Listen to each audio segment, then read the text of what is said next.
Assalamualaikum warahmatullahi wabarakatuh. Perkenalkan, nama saya Haji Pamungkas Trinusayo, NPMG 1301638. Pada kesempatan kali ini saya akan menyampaikan seminar hasil saya yang berjudul Perancangan Sistem Telemetri Deteksi Bencana Gempa Lokal berbasis web server dan SMS Gateway. Sebelum melangkah lebih jauh, saya ingin mengucapkan terima kasih kepada Bapak Faisal Hadi STMT selaku pembimbing utama saya dan juga Bapak Irnanda Priadi STMT selaku pembimbing pendamping saya. Gempa bumi sendiri merupakan pergerakan lempeng-lempeng bumi yang mana disebabkan oleh beberapa hal. Yang pertama yaitu gempa tektonik yang merupakan berasal dari pergerakan lempeng bumi. Yang kedua yaitu gempa vulkanik disebabkan oleh gunung berapi.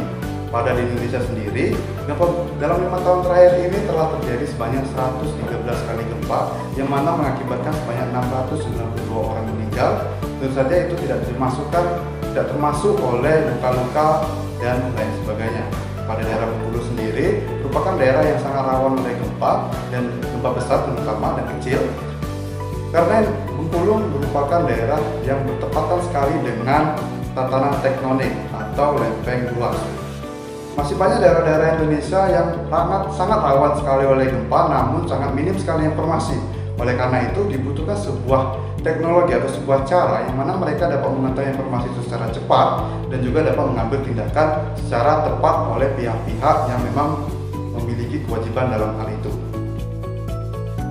Selanjutnya yaitu rumusan masalah. Yang pertama yaitu bagaimana cara merancang sistem tersebut. Lalu yang kedua bagaimana cara kita merancang sistem SMS ini. Lalu yang ketiga bagaimana cara merancang web server agar kita dapat memonitoring keadaan gempa tersebut. Lalu yang ketiga bagaimanakah cara yang bisa ditempuh oleh NRF. Karena pada penelitian ini saya menggunakan 3 buah NRF yang mana 2 sebagai trigger dan 1 sebagai komputasinya atau sebagai penghitungnya nanti. Kemudian yaitu batasan masalah. Dalam hal ini saya hanya membahas bagaimana sistem perancangannya saja. Lalu yang kedua, saya hanya membahas bagaimana memonitorinya melalui web. Lalu yang ketiga, membahas sistem peringatan ini menggunakan SMS. Lalu yang keempat, saya tidak memperhitungkan daya yang digunakan dan juga faktor-faktor eksternal penyebab terjadinya NRF tidak dapat mengirim data yang kita inginkan. Selanjutnya yaitu tujuan penelitian. Tujuan penelitian ini yang pertama merancang alat sistem deteksi telemetrinya. Lalu yang kedua merancang sistem peringatan yang menggunakan SMS. Lalu yang ketiga merancang sistem monitoring yang menggunakan web. Lalu yang keempat mengetahui jarak terjauh yang bisa dicapai oleh NRF 4L01. Sebelum saya lebih jauh lagi, saya akan menjelaskan bagaimana sih prinsip kerja dari alat ini. Yang pertama yaitu pembacaan sensor. Sensor yang saya gunakan yaitu sebanyak 3 buah. 2 sebagai trigger yang dipasang secara berjauhan menggunakan transport data NRF. Lalu dikirim datanya menggunakan NRF. Lalu yang ketiga, sensor yang ketiga ini sebagai komputasinya. Artinya trigger 2 tadi hanya memberikan tanda bahwa benar memang terdapat gempa. Lalu dilakukan perhitungan dan kemudian outputnya yaitu berupa SMS dan juga web monitoring. Skala yang saya gunakan dalam penelitian ini yaitu skala MMI atau skala Mercalli, yang mana skalanya yaitu dari 1 hingga 12, dari yang tidak terasa hingga 12 yang merupakan destruction-nya, merupakan tingkat tertingginya. Kenapa saya memilih skala MMI? Karena skala MMI lebih berfokus pada kerusakan-kerusakan yang dihasilkan. Sedangkan skala Richter itu lebih berfokus pada kekuatan dari gempanya, kekuatan dari pusat gempanya. Pengujian pertama yang saya lakukan yaitu pengujian jarak yang menggunakan NRF 24L01, yang mana dapat kalian lihat yaitu pada 20 meter, 60 meter, 100 meter, dan 140 meter. Terdapat pengiriman data yang gagal pada jarak 100 meter dan 140 meter. Pada 100 meter yaitu terdapat 3 buah data yang terkirim. Total data keseluruhan yaitu 20, sedangkan pada 140 meter itu ada 5 data yang tidak terkirim dari 20 data. Sedangkan pada jarak 20 hingga 60 ini masih aman, sehingga semua data terkirim dengan baik. Berikut ini merupakan grafik perbandingan error pembacaan terhadap jaraknya. Bisa kita lihat bahwa pada jarak 0, 20, 40, 60, 80, dan 100 itu errornya masih bisa kita bilang aman, karena pada 80 dan 100 errornya sebesar 5%, sedangkan pada jarak 120 dan 140 itu meningkat pesat, yaitu dari 15% hingga 25%. Jika jarak ini tetap dilakukan, maka errornya akan semakin tinggi, sehingga dapat saya simpulkan bahwa jarak yang bagus untuk NRF yaitu 100 meter, di mana errornya hanya 5%. Selanjutnya yaitu kalibrasi sensor MPU 6050, di mana sensor ini dapat berfungsi sebagai akselerometer dan giroskop. Pada penelitian ini saya menggunakan giroskop karena giroskop sendiri memiliki ruang yang cukup untuk dapat kita mengendalikannya atau dapat kita klasifikasi bahwa ini adalah 2 mmi, 3 mmi, dan seterusnya. Sedangkan akselero memiliki range cukup tipis, sehingga akan sulit sekali dalam proses pengkalibrasiannya. Dalam proses kalibrasi ini tidak bisa dilakukan secara langsung. Metode yang kami gunakan yaitu dengan menggunakan aplikasi. Tentu saja aplikasi ini harus kami samakan dulu dengan alat yang ada di BMKG, lalu kemudian aplikasi ini akan disesuaikan dan juga akan dilakukan kalibrasi dengan sensor, sehingga didapatkan persamaan yang nantinya akan digunakan dalam perhitungan, sehingga dari perhitungan tersebut akan keluar hasilnya. Dan ini merupakan hasil dari kalibrasi dari vibrometer dan juga alat yang ada di BMKG. Yang pertama yaitu kalibrasi dengan 3 mmi dan 4 mmi. Kenapa hanya 3 dan 4? Karena 1 mmi dan 2 mmi itu memiliki range yang sangat tipis. Dan kalibrasi yang kami gunakan yaitu berupa hentakan-hentakan, yang artinya kalau lebih dari 4 dan 5, lebih dari 5, artinya bahwa kami harus menguncangkan tempat tersebut, dan itu sangat tidak efisien. Maka dari itu kami hanya dapat kalibrasi yaitu 3 dan 4 mmi. Lalu dari ini error yang kami dapat yaitu 18,67% dan 12%. Dari hasil dari kalibrasi ini selanjutnya akan dimasukkan pada kalibrasi sensor MPU 6050. Dan ini merupakan grafik perbandingan pembacaan sensor terhadap vibrometer. Kami melakukan kalibrasi sebanyak 70 data yang nantinya akan dibuat grafik dan akan dilihat persamaannya. Dari persamaan inilah yang akan dimasukkan ke dalam perhitungan, yang hasilnya nanti akan dikeluarkan sebagai outputan dari alat yang akan ditampilkan di web dan juga di SMS. Dan ini merupakan hasil perbandingan sensor MPU terhadap aplikasi vibrometer. Ini setelah semua datanya masuk, semua persamaannya itu masuk, sehingga error yang didapat secara total yaitu 13,46%. Lalu pengujian pada SMS. Pengujian pada SMS ini kami menggunakan SIM 800L seperti program yang Anda bisa lihat. Kami mencoba mengirimkan pesan SIM 800L is working, dan waktu yang dibutuhkan yaitu kurang lebih 5 detik. Provider yang kami gunakan yaitu Telkomsel.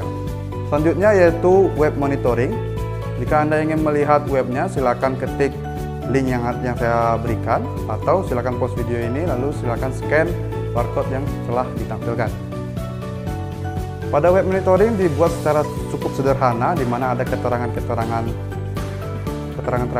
intensitas dari MMI, lalu juga ada tabel yang mana bisa kita sesuaikan apakah banyak data yang ingin kita tampilkan dari 1 hingga 100.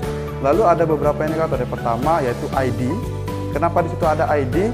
ID ini memberitahu kita bahwa data itu tidak akan tertukar dengan data yang lain, sehingga memudahkan kita dalam mencari datanya pada database, sehingga lebih mudah kita untuk mendatanya nantinya. Lalu lokasi ini bisa kita rubah tergantung dengan posisi sensornya. Lalu waktu yaitu kapan terjadinya. Waktunya ini tergantung dengan jaringan yang digunakan pada saat itu. Selanjutnya yaitu pengujian pada koneksi jaringan, yang mana diuji pada 2G, 3G, dan 4G. Dilihat bahwa ketiga-tiganya mengirim data secara baik, dan provider yang kami gunakan tetap yaitu pada Telkomsel. Namun, jika dilihat selanjutnya bahwa waktu yang dibutuhkan itu bisa bervariasi. Di sini kami pada sistem mencobanya pada delay 3 detik. Namun pada 2G, 3G, dan 4G responnya itu cukup berbeda, yang mana pada 4G itu 4-5 detik, 3G juga sama dari 4-5 detik, dan yang sedangkan dengan 2G itu 5-6 detik. Jika dikurangi dengan delaynya 3 detik, maka semua sistem berjalan lancar. 4G dan 3G itu 1 detik, namun di 2G itu sedikit delay 1 detik kemudian hingga 2-3 detik. Setelah semua alat dilakukan pengujian, lalu selanjutnya digabungkan dan dilakukan pengujian secara keseluruhan.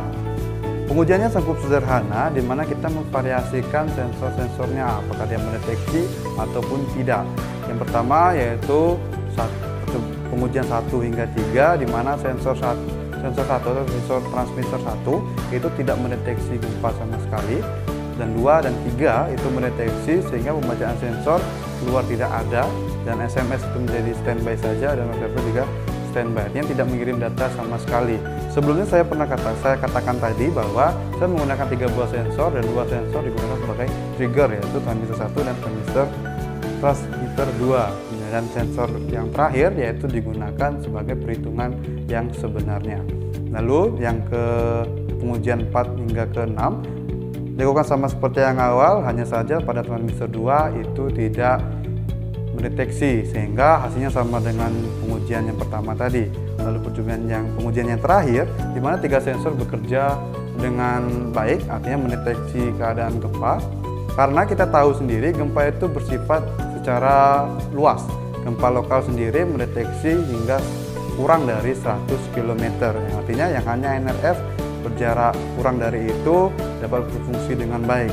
Namun pada pembacaan sensor 2 MMI, SMS hanya standby, sedangkan observer itu mengirim data. Kenapa seperti itu? Karena 2 MMI itu sangat mudah sekali timbul, artinya sangat mudah sekali terbaca. Jika ketika sensor mendeteksi, maka 2 MMI jika 2 MMI keluar, maka SMS akan mungkin. Tentu saja hal ini menyebabkan SMS akan terus berulang-ulang, dan itu tidak begitu diperlukan. Hanya saja di web itu akan tetap muncul bahwa terdeteksi 2 MMI. Hal ini berfungsi untuk mengerti bahwa mungkin saja ada gempa-gempa kecil. Lalu selanjutnya pada 5, 6, 7, dan 4 MMI bekerja dengan baik, yang mana pada SMS itu mengirim, dan pada web server itu juga menampilkan datanya. Selanjutnya yaitu kesimpulan. Yang pertama, sistem pendeteksi gempa dirancang terdiri dari 3 sistem, yang mana 2 sistem merupakan trigger, yang terakhir yaitu merupakan receiver, yang mana semua data tersebut akan diumpulkan, digabung, dihitung, dan menampilkannya pada web atau pada SMS. Lalu yang kedua, digunakan jaringan WiFi. Jaringan WiFi ini bergantung pada jaringan yang kita gunakan, 2G, 3G, atau 4G. Pada pengujian yang saya lakukan, lebih baik kita menggunakan 3G dan 4G. Dikarenakan kenapa? Karena jaringan ini lebih stabil, walaupun pada pengujian pada 2G itu semua data terkirim. Namun, delay yang diberikan itu cukup berbeda. Dan jaringan yang digunakan juga Telkomsel, yang artinya lebih stabil. Apabila digunakan jaringan lain, mungkin akan terjadi kehilangan data. Lalu kesimpulan yang ketiga, pada penggunaan SMS gateway dan providernya sudah saya sebutkan tadi, waktu yang dibutuhkan kurang lebih sebanyak 5 detik. Lalu yang keempat, jarak yang bisa ditempuh yang sebaiknya kita gunakan pada pengujian ini, pada skripsi ini, yaitu sejauh 100 meter, karena error yang didapat hanya 5% dari 20 data tentunya. Lalu pada kalibrasi sensor MPU, error yang kami dapat hanya sebesar 13,46%. Tentu saja dengan metode-metode yang lainnya, sensor ini mungkin akan bekerja lebih baik. Demikianlah seminar hasil yang dapat saya sampaikan. Saya mohon maaf bila ada salah kata. Jika ada yang ingin ditanyakan, silakan bertanya di kolom komentar. Setelah ini ada video demo alat. Nah, silakan ditonton. Saya akhiri. Terima kasih. Wassalamualaikum warahmatullahi wabarakatuh. Baiklah, di sini terdapat 3 buah sistem. Yang pertama yaitu transmitter 1, transmitter 2, dan juga receiver.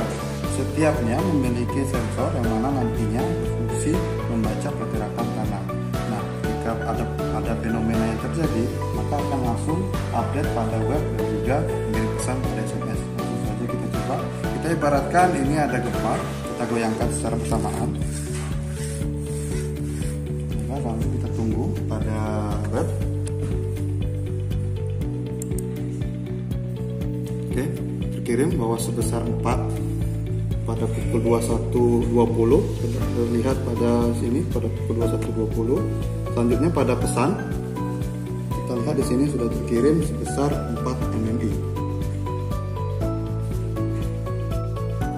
Selanjutnya jika yang terbaca hanyalah T2 dan juga R, yang artinya T1 tidak terbaca, maka apabila terjadi guncangan yang dirasakan,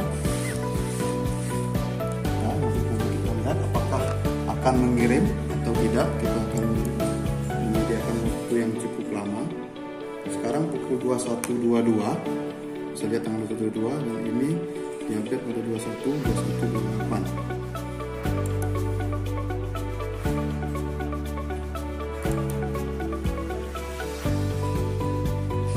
Masih menunggu, mungkin karena ada delay atau apa, masih kita tunggu.